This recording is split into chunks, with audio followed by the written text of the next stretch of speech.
Welcome back to the morning show here on Arise News. It's now time to take a look at news stories making headlines around the globe. We begin in Nigeria, where ahead of today's hearing of the application by Emeka Ihedioha for the Supreme Court to review its judgment on the 2019 Imo State governorship election, the People's Democratic Party, PDP, has written to Ibrahim Mohammed, Chief Justice of Nigeria, demanding that he and 6 other justices recuse themselves from the case.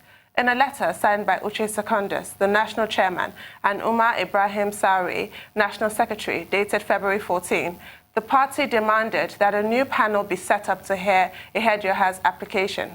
The party said it feared, in quote, likelihood of bias and denial of right to fair hearing. The other justices the party asked to recuse themselves, along with Mohammed R., Unwa Sylvester Nguta, Olukayode Ariwola, Kudirat Kekeriakun, Amina Adamu Augi, and Uwani Musa Abba Aji. They were on the initial panel that gave the verdict against the party's candidate.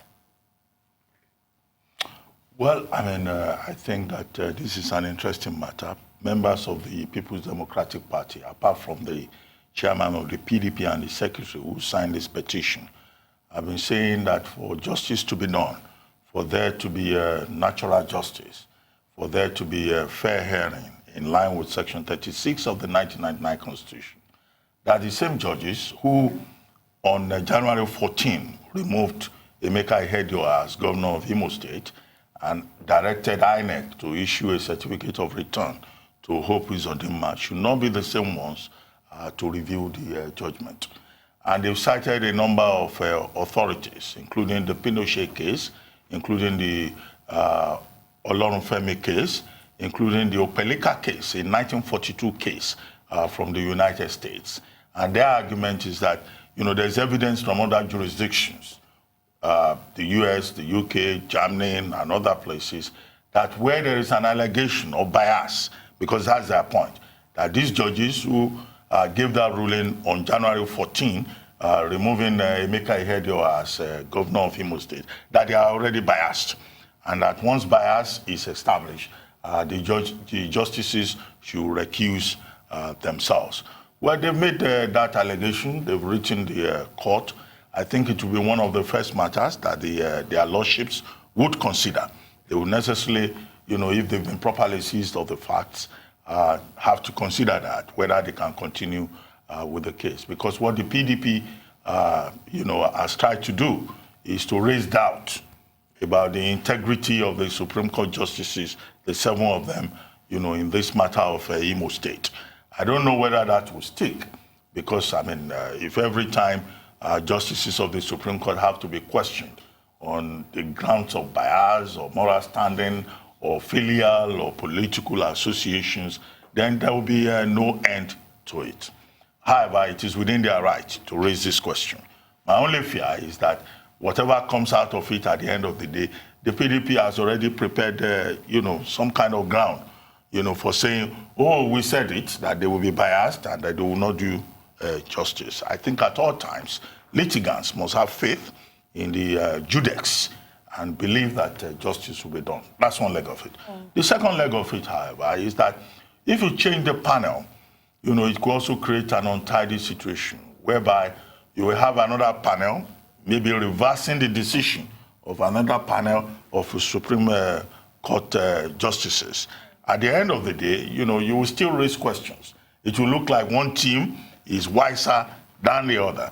So my personal opinion is that there is nothing wrong, in the same justices who had the matter previously, looking at the issues that have been raised about the 388, the results from the 388 polling units, about the role of INEC in the matter, and the issue about whether or not Hope Uzodinma was the valid candidate of the APC in that election, and whether indeed, the All Progressives Congress had a candidate in that matter, because you had, on one hand, Uche Nwosu claiming to be the person who had been elected during the primaries, and then you have, on the other hand, Hope Uzodinma claiming to be the legitimate candidate.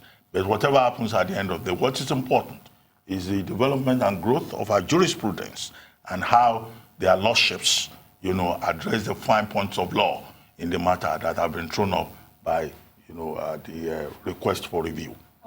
Certainly, I think you've hit the nail on the head here. The PDP are within their rights, of course, to ask for that and to come out and say that they think it's with bias. However, you're right when you also say that this does raise questions, or this is going to inevitably raise questions about the integrity of the justice system, which, no matter which way it goes, is going to look somehow because of the groundings that they've already laid down. But it is within their rights, and I think you've hit the nail on the head. I have my own view. First of all, I don't think the PDP should recall what happened last year with Zainab Bolkachua and the Presidential Election Petition Tribunal. They wrote a letter asking her to recuse herself. That did not work. They filed an application in court. That did not work. It was ruled incompetent.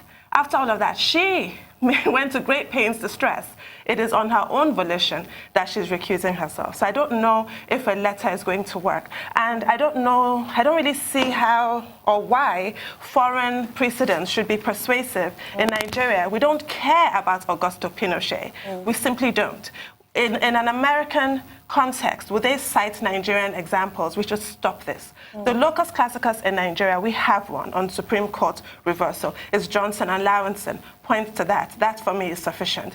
And in that case, it was ruled that the trial should be heard de novo with a brand new panel. Now, as the Supreme Court is currently constituted, there's not enough, staff to constitute a brand new panel. There are only 13 Supreme Court justices. They're going to have 7. So at least one of the ones that has been tainted by this perception of bias will sit on this panel. So that should have been addressed in the letter. I don't understand the point of citing America and England. I don't really think the letter's going to go anywhere. Cases from other jurisdictions have persuasive authority, but one of the cases they cited is a Nigerian case. Olorunfemi versus Asho. I didn't mention the Nigerian case. That's fine. But what is important but Pinochet, who cares? At the end of the case, at the end of the matter, is that justice should not only be done, it should be seen to have been done. And that's why I said, their lordships should address the matter. But they can't have a brand new panel, though. The letter should have addressed that. So what ought to be done? When you have told these people to recuse themselves, okay, you're now going to be left with 6 fresh Supreme Court justices, if at all that request is granted.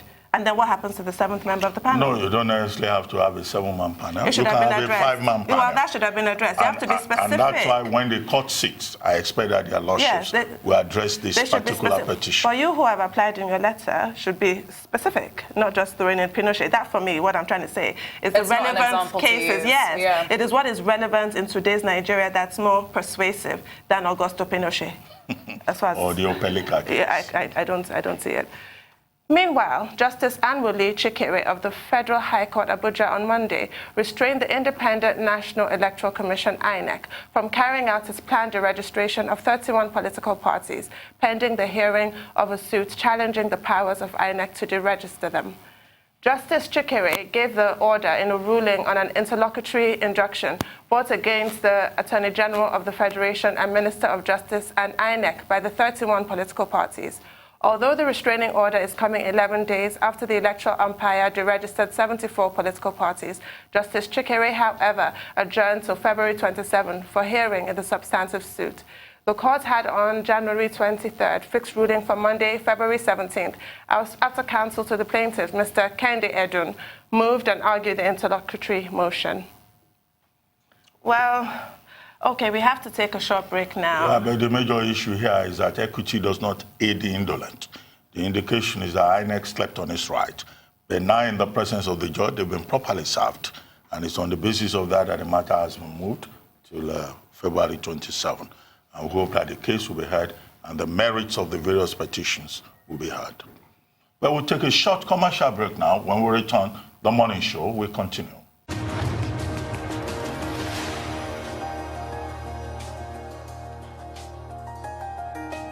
Welcome back to the Morning Show here on the Arise News channel. Now with us with business stories is Rotus Odere. Rotus, Good morning. what's Good happening in the business world? Yeah, well, good morning, everybody. The story coming out of the agriculture sector is that the central bank is looking to offer single-digit loans to rice farmers in the Niger Delta region. And, this is a necessary initiative. If you think of the contributions that the agriculture sector makes to GDP, it's almost 30% as of the third quarter of 2019. So it's a very necessary initiative that the central bank is embarking on with regards to giving out loans to farmers that need the financing in order to produce what they can to sell to us, and because agriculture again is also one of the largest employers of labor. However, there are a few concerns. The first of which is that the central bank has development financial institutions, one of which is the Bank of Agriculture. And many in the business community would like to see the Bank of Agriculture being in the headlines, making these loans to the farmers, because it's supposed to be capitalized by the central bank and be able to raise funds on its own. Because there's balance sheet concerns with the central bank making single-digit loans to farmers when, of course, OMO bills are being lent out at double-digit rates. So there's a balance sheet spread concern there. There's also an issue of non-performing loans.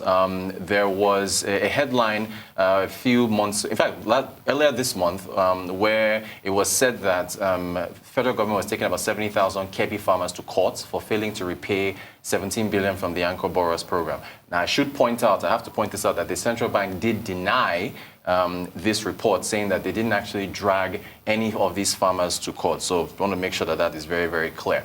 However, if Dr. Abati was to loan the both of you, Tundu and Leila, funds to start a business, there's something called the NPL ratio, which is non-performing loans. If both of you pay the loans back to Dr. Abati, his NPL ratio is 0. If only one of you pays it back, his NPL ratio is 50%. Why are you pointing at me then? No, I'm saying... I might not be the defaulter. Right. You don't know.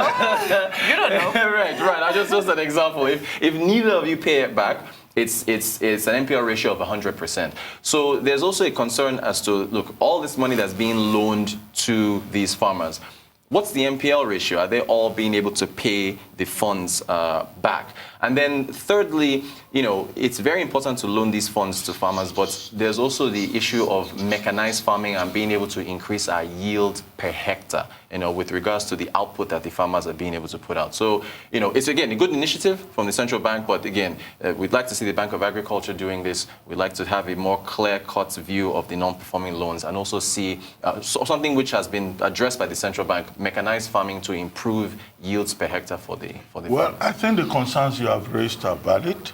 And, I expect that the central bank and other stakeholders will take a look at this. But if we look at it from the policy side, I think that the Central Bank of Nigeria should be commended for consistency. Yes. And all of this, what is being done now in the Niger Delta, between the Ministry of Niger Delta and the Central Bank of Nigeria, falls within the context of the CBN's Anchor Borrowers Program, Yes. which was introduced to achieve a number of the objectives, to diversify the economic base and encourage agricultural productivity, to conserve foreign exchange through certain monetary and fiscal policies, as signposted by the closure of the borders, by the placement of restriction on access to forex for a number of products and services, up to about 31, 32 of them. And then 3, the closure of the border. Yes. All of this also to increase local productivity, not just in agriculture, but other sectors, and also to create jobs. Yes. That's the objective. And under the ANCOS program, ANCOS Borrowers Program, the CBN has tested this in Kebbi State. It's interesting that you said there are issues about non-performance of loans, but these are loans between 210,000 and 250,000.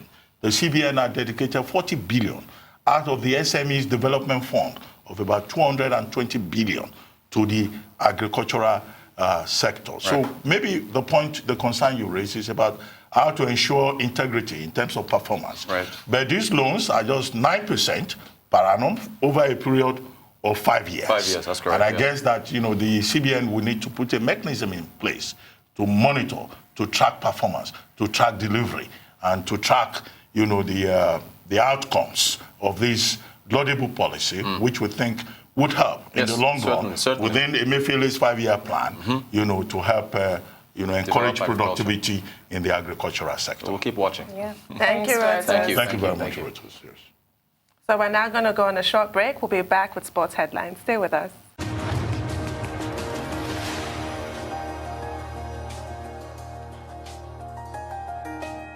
Welcome back to the morning show here on Arise News. Now, Arise News sports analyst is here, Aaron Akerijola, with sports stories. Good morning. Aaron, yes. Doctor, good morning. Good morning. Tony, you're looking shake this morning. Good morning. I know you must, say something about Tungo. She's looking radiant this morning. You are Rufai. One day the two of you will fight in this studio. Oh, let's tell you that there's been a big news about a UK citizen. Of course, everyone knows him. People might not know him as much as his younger brother, who is quite popular here in Nigeria. Talking about Justin Fashanu, the elder brother of the famed John Fashanu. And he's to be honored by the Football Hall of Fame.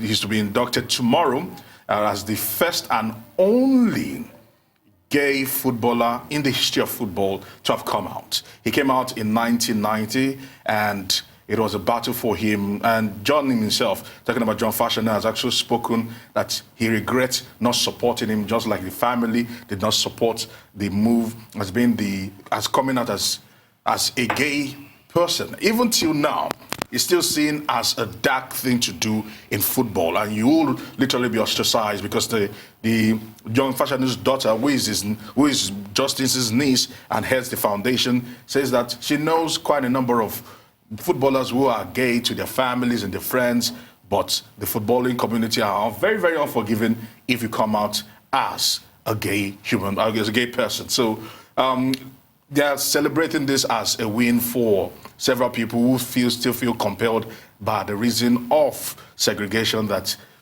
this might just begin to open up things and begin to or shatter the glass ceiling for them. For John himself, things didn't really bode well for him. He played for quite a while, and it must be noted that he was the first black player to be sold for over £1 million back in the day, which was quite a big money when he moved from Norwich City to Nottingham Forest.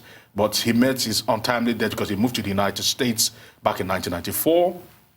And he was accused of groping a 70-year-old, and he felt that because of his homosexuality, he wasn't going to get fair treatment. He ran away from the US to the UK, where he actually committed suicide. And in his suicide note, he wrote that he ran away because he felt that because of his homosexuality, he was going to be prejudiced. That he would not get a fair trial. Such a tragic story. Such a tragic story. And that the case was a case of consensual sex. Yeah. But I think, all this is good development in terms of the legacy of Justin Fashanu, considering the stress, the frustration, the victimization that he went through for coming out as a gay person. At that time, in 1990, it was not a fashionable thing to do. And in fact, the case that led to his suicide, his choice of suicide, was because in the state of Maryland, in the United States at the time, it was illegal, to be identified as a gay person. And so that's why, many years later, we can see that it's a good thing that he has become somebody to be used as a symbol, for persons who are against homophobia. And this is not the first time that he will be honored. I mean, the musical group called Elephants and Castle released a special number in his name. Netflix in 2014, produced a special film, in honor of Justin Fashanu. And there's also somewhere there in the United Kingdom, a football club that is named after him. The second part of it is that it's good to see his brother, John Fashanu, who is a gentleman, by the way, and his daughter, Amal Fashanu, that's the name of the young lady who is leading all of this. To see John Fashanu, who in 1998, in fact, granted an interview to The Voice newspaper in the UK, describing his own brother as an outcast, just because, he declared that he was homosexual. He has since taken that back, And it's good to see him supporting his daughter, trying to preserve the legacy of a man who was not just, a sensation with Norwich City Football Club, where he excelled, but also became a sensation in Nigeria, because I recall at that time that both Justin and John, the Fashanu brothers, were celebrities in Nigeria. And they were, many Nigerians admired them. And they were compelling them to actually play and represent the colors of the Super Eagles, but of Nigeria and the Super Eagles, but that never materialized. But let's see how it goes. But before we go quickly... well, we don't have more time anymore. Thank you very much. All right, always a pleasure. Yes, Aaron. Thanks, We'll see you Aaron. It's a tomorrow. great honor, honestly. Thanks, Aaron.